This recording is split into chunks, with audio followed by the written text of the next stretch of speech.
কথার মধ্যে আখিরাতের কোনো কল্যাণ নাই, ওই কথাগুলো মসজিদে পরিহার করতে হবে, মসজিদে না বলাই উচিত হবে। 2 নম্বর হলো মসজিদকে কেনা বেচা বা ব্যবসার স্থানে পরিণত করা যাবে না। কোনো ব্যক্তি যদি মসজিদে বসে কেনা বেচা করে, এটা ওই ব্যক্তির জন্য গুনাহের কাজ হবে। ব্যবসায়িক কোনো কাজ মসজিদ থেকে পরিচালনা হতে পারে না।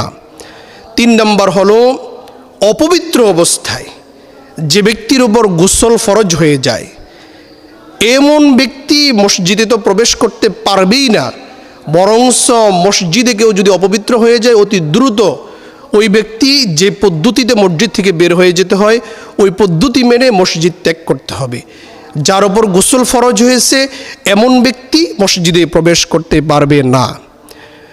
এরপরে হলো 4 নম্বর হলো মসজিদের নির্দিষ্ট স্থান করে নেওয়া। অনেকের মধ্যে এই বিষয়টা লক্ষ্য করা যায় যে ইমাম এবং মুয়াজ্জিন ব্যতীত মসজিদে কোনো মুসল্লির জন্য কোনো স্থান নির্দিষ্ট থাকবে না।